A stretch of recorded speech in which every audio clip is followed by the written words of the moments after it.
Well, let's head to Kenya now, where competition within the country's labor market is certainly tough. As a result, more job seekers are seeking higher qualifications to give them the edge while searching for jobs. Well, Ramah Nyang takes a closer look at youth unemployment in Kenya. Thank you, Uche. Now, according to the ILO, 2017 is the year when there will be more unemployed young people in sub-Saharan Africa than in any other part of the world. By its own projections, there may be 11.6 million unemployed young people in the region. That's an extra 300,000 year on year, whereas Eastern Asia will actually be reducing the level of its unemployed youth by about 400,000 people, bringing its tally to just 11 million. Now, in both parts of the world, the youth unemployment rate is forecast to be around 10.8 to 10.9%. But that 10% figure can be very misleading. You see, even though youth unemployment in sub-Saharan Africa has been pretty steady at about 10.9% in 2015 and 2016, 7 out of every 10 young people are in working poverty, and that's not a state to be in. So when the ILO asked young people if they would rather move to another country in the hope of a better job being found there, the highest inclination to move was found right there in sub-Saharan Africa. 4 out of every 10 young people would like to move. And that in turn is how we end up with scenes like this of economic migrants trying to get to Europe no matter the cost. Over 3,777 people who died trying to get across the Mediterranean in 2015, just about 3 out of every 10 of those were from sub-Saharan Africa. But that leads to a question: how did we end up with this labor market disaster? Well, part of it is explained by how countries invested in tertiary education. This should give you an interesting picture. 17 years ago, the global average of adults enrolled in tertiary education was about 20.3%. That figure rose to 40.2% in 2014. Sub-Saharan Africa, not doing too well, 2.1%.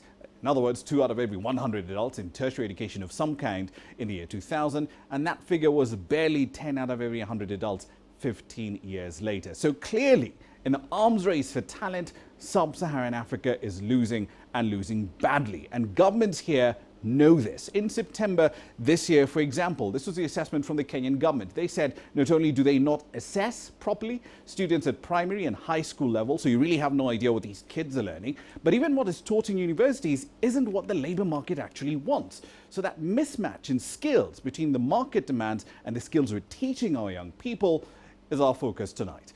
I asked my panel a little earlier if the university as an institution will still be relevant in the arms race for skills. I think the question would more be, will they be relevant? No, definitely not. Will they exist? I'm not sure, because I even don't know why they're surviving now. We just are not able to move into the 21st century for reasons that even me, I actually don't know. So I think that, will they be there? I think so, but not in this current form. But they also need to be forced to change. Dr. Nebo, this is a conversation we had sometime last year, if I remember correctly. But do you still hold the position that universities in their current form need to change, or else all these wave of young disruptors, your massive open online courses, companies coming up and putting up their own online training programs, those might render tertiary education irrelevant? Not really. What is happening is that African universities have been asleep, and everybody has noted that. That's why the Koreans are building KAIST, the Korean Institute of Advanced Science and Technology, in Kenya. That's why the Germans are bringing University of Applied Sciences into Kenya, because we have refused to occupy that space. But here's what I'm curious about. What normally happens when you talk about arts versus the sciences, it's often presented as an if/or. It's a zero-sum, position, and we see that in policy as well, because the cabinet secretary in charge of education recently said we're going to be funding more of the STEM subjects as opposed to the arts. Not really. What is happening is that African universities have been asleep, and everybody has noted that.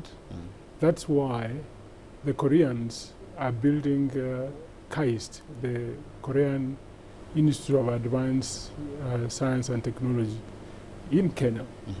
That's why the Germans are bringing University of Applied Sciences into Kenya because we have refused to occupy that space. But here's what I'm curious about. What normally happens when you talk about arts versus the sciences, it's often presented as an if/or. It's a zero-sum, position, and we see that in policy as well, because the cabinet secretary in charge of education recently said we're going to be funding more of the STEM subjects as opposed to the arts. What's your position on that? Oh God, that's horrifying, because in the 21st century, nobody's separating arts and sciences the way we are still doing.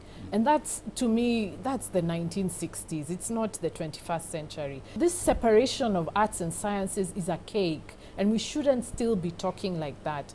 And even if you look at the ICT sector so far, it has been driven in Kenya by the creatives. It's the creatives who are pushing the envelopes in terms of use of social media and, making movies, spreading ideas. All this has been pushed by creatives. So I find it very unfortunate that we are still talking about the separation with arts and sciences, and yet the two come together. You say some of your students take massive open online courses and they show up to class and they challenge you in some cases on what you're actually teaching them.